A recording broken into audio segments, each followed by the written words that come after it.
கிறிஸ்துவுக்குள் அன்பானவர்களே, உங்களை இயேசுவின் நாமத்தினால் நான் வாழ்த்துகிறேன்.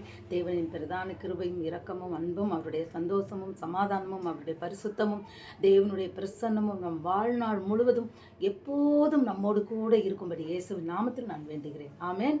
ஹல்லேலூயா.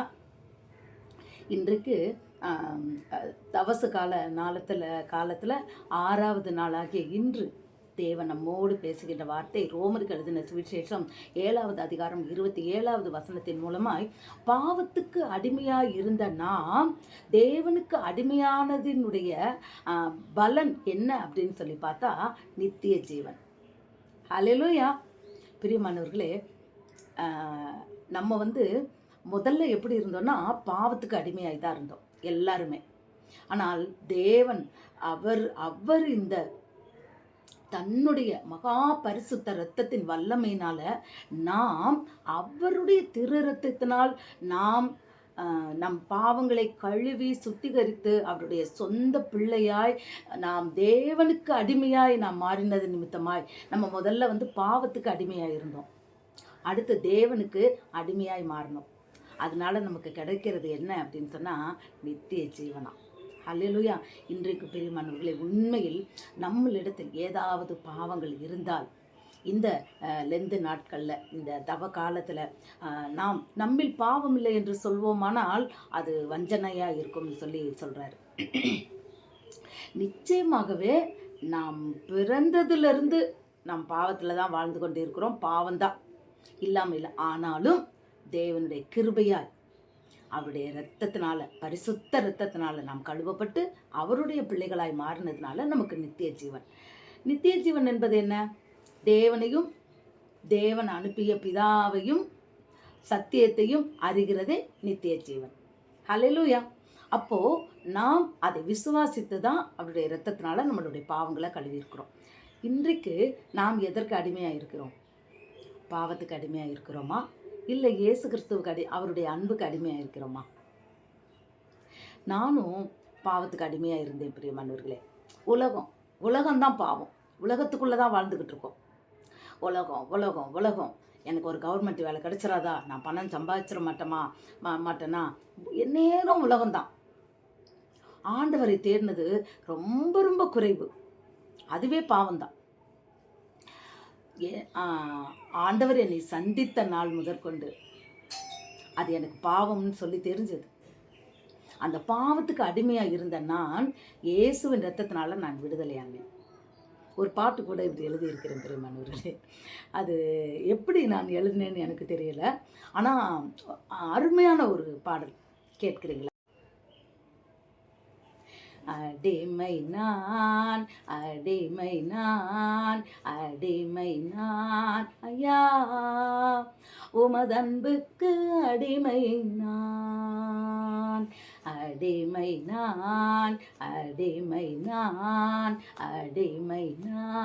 ஐயா, உமதன்புக்கு அடிமை நான்.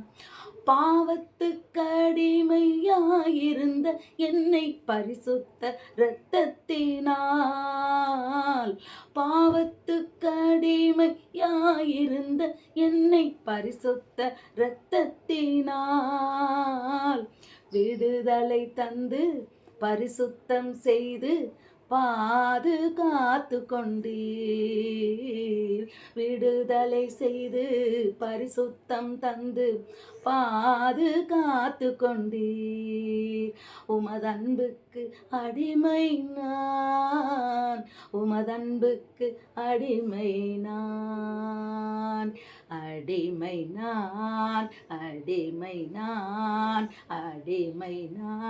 ஐயா, உமதன்புக்கு அடிமை நான். உலக இன்பம் பதவி பெருமைக்கு அடிமையாயிருந்தேன். உலக இன்பம் பதவி பெருமைக்கு அடிமையாயிருந்தேன். விடுதலை தந்து கண்களை திறந்து ஜீவ ஒளியில் அழைத்து சென்றீர். ஹல்லேலூயா. ஆமாப்பா. விடுதலை தந்து கண்களை திறந்து ஜீவ ஒளியில் அழைத்து சென்றீர். உமதன்புக்கு அடிமை நான், உமதன்புக்கு அடிமை நான், அடிமை நான், அடிமை நான், அடிமை நான் ஐயா, உமதன்புக்கு அடிமை நான். ஆம் பிரியமானவர்களே, உலகத்தில் நாம் பாவத்துக்கு அடிமையாக இருக்கிற வரையிலும் நமக்கு கண்ணு தெரியாது பிரியமானவர்களே. நம் கண்கள் சாத்தான் கண்களை குருடாக்கி வைத்திருப்பான். ஆனால் தேவன் அதிலிருந்து விடுவித்து நம் கண்களை திறந்து அவர் ஜீவ ஒளியில் நம்மளை நடத்துகின்றார். ஹல்லேலூயா. இதுதான் பிரியமானவர்களே, அடிமைத்தனத்திலிருந்து நான் விடுபட்டது. அதனால் நமக்கு கிடைக்கிற லாபம் என்ன? நித்திய ஜீவன். ஹல்லேலூயா. ஒருவன் உலகம் முழுவதையும் ஆதாயம் பண்ணி கொண்டாலும் அதனால் லாபம் என்ன? தன் ஜீவனை இழந்தால் அதில் என்ன இருக்குன்னு சொல்லி கேட்ட வசனத்தின்படி நம்ம உலகத்தில் எவ்வளோ பெரிய கோடீஸ்வரங்களாக இருக்கலாம், எவ்வளோ பெரிய பதவியில் இருக்கலாம், எத்தனை இன்பங்களை அனுபவிக்கலாம். ஆனால் நித்திய ஜீவனை இழந்து நிற்கும்போது அதனால் லாபம் என்ன? ஹல்லேலூயா. உலகத்தில் வாழ்கிற கால வரையிலும் நாம் இயேசுவுக்காய் நித்திய ஜீவனுக்காய் அந்த ஜீவ ஒளியின் வெளிச்சத்தில் நடக்கிறது எத்தனை பெரிய பாக்கியம் பெரியமானவர்களே. இந்த தவ காலத்தில் இந்த 6வது நாளில் கர்த்தர் உங்களை என்னையும் அழைப்பது எதற்கு அப்படின்னு சொன்னால், அவருக்கு நாம் அடிமையாக இருக்கணும். அடிமை யாரு? சொன்னதெல்லாம் கேட்கணும், அவங்க என்ன சொன்னாலும் கேட்கணும், எதிர்த்தே பேசக்கூடாது. அதுதான் அடிமை. ஹல்லேலூயா. நான் உலகத்துக்கு அடிமையாக இருந்தோம், பாவத்துக்கு அடிமையாக இருந்தோம். ஆனால் நம்மளை கர்த்தர் வேறு பிரித்து அவருடைய அன்பின் நிமித்தமாய் அவர் அன்புக்கு தேவனுக்கு அடிமையாகி நம்மை மாற்றிவிட்டார். அதில் எவ்வளோ சந்தோஷம் வருங்கல்ல. அந்த தேவனுக்கு நான் அடிமை தான், ஆனால் யாருக்கு அடிமை? தேவனுக்கு அடிமை. அதில் பெரிய சந்தோஷம். உலகத்தில் ஆனந்தமே என்னன்னா தேவனுக்கு நாம் அடிமையாக இருக்கிறதா. அப்போ தேவனுக்கு அடிமையாக இருக்கிறவங்க என்ன செய்யணும்? தேவனுடைய வசனங்களை, சத்தியத்தை நாம் கை கொள்ள வேண்டும் பிரியமானவர்களே. முக்கியமாக கர்த்தர் நம்மளிடத்தில் எதிர்பார்க்கிறது அவருடைய நீதி, நியாயங்கள், நியாய பிரமாணங்கள், அவருடைய கற்பனைகள், கட்டளைகள், இவற்றை நாம் கடைபிடிக்க வேண்டும். ஒருவன் என்மேல் அன்புள்ளவனாக இருந்தால் என் வசனங்களை கை கொள்ள கடவுள் தான் போட்டிருக்கு. ஆம் பிரியமானவர்களே, இன்றைக்கு நாம் இந்த லெந்து நாட்களில் நம்மை தாழ்த்தி நம்மளிடத்தில் சாத்தானுடைய கிரியைகள், இந்த உலகத்தின் காரியங்கள் நம்மை அடிமைப்படுத்தி விடாத படிக்கு நம் தேவனுக்கு அடிமை உள்ளவர்களாய், சத்தியத்துக்கு கீழ்ப்படிபவர்களாய், தேவனுடைய சத்தத்தை கேட்பவர்களாய், தேவனுடைய சித்தம் செய்பவர்களாய் இன்றைக்கு கர்த்தர் உங்களையும் என்னையும் அழைக்கிறார். நாம் அந்த சத்தத்துக்கு நாம் கீழ்ப்படிவோமா? ஒப்பு கொடுத்து அவருடைய அடிமையாய் மாறுவோமா? இனி நம்மளை பார்ப்பவர்கள் இவன் இதோ போகிறானே, இவன் தேவனுக்கு அடிமை என்று சொல்லும்படியா? நான் அடிமை சொல்லுங்க ஆண்டவரே, நான் கேட்குறேன். அன்றைக்கு சவுலை ஆண்டவர் சந்தித்த உடனே முள்ளில் உதைப்பட்டு உனக்கு கடினம் அல்லவோ ஒன்று கேட்டவனே உடனே என்ன சொன்னான்? சொல்லுங்க ஆண்டவரே, நான் என்ன செய்யணும்னு கேட்டான். கர்த்தர் அவனை பவுலாய் மாற்றினார். ஹல்லேலூயா. இயேசுதான் கடவுள்னு சொன்ன எல்லாரையும் கொலை பண்ணவன், அவன் ஜீவனை இயேசுதான் மெய்யான தெய்வம் என்று சொல்லி இயேசுவுக்காய் தன் ஜீவனையே கொடுத்தான். பெரியமானவர்களே, இதுதான் அந்த மனம் மாறுறது, அடிமையாக மாறுறது. சொன்ன உடனே கீழ்ப்படிந்தான். இப்படித்தான் நாமும் தேவனுக்கு பிரியமுள்ள பிள்ளைகளாய் இந்த நாள்லையும் நம்மகிட்ட இருக்கிற எல்லா விதமான ஆசைகள், இச்சைகள், காம வெறிகள், களியாட்டங்கள், ஆசை, அதாவது கண்களின் இச்சை, ஜீவனத்தின் பெருமை, அது அந்த நம்ம மனசுக்குள்ளே இருக்கிற அந்த பெருமை, இது எல்லாவற்றையும் நாம் அழித்து நாம் எல்லாவற்றிலிருந்து விடுதலையாகி தேவனுக்கு அடிமையாய் நாம் வாழ்வோமா?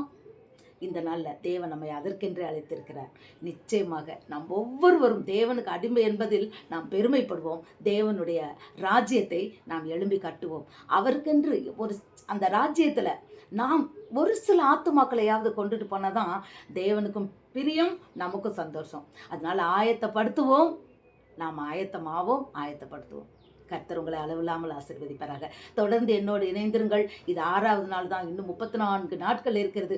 தேவன் நம்மளோடு பேசுகின்ற வார்த்தை ஒவ்வொன்றுக்கும் நாம் செவி கொடுக்கும்போது நிச்சயமாக பிரியமானவர்களே, நம் குடும்பத்தில் பிசாசனுடைய கிரியைகள் உண்மையில் நம்ம எல்லையை கூட தொட விடாதபடி கர்த்தர் அதற்கு வேலி அடைக்கிறார். பிரியமானவர்களே, ஹல்லேலூயா.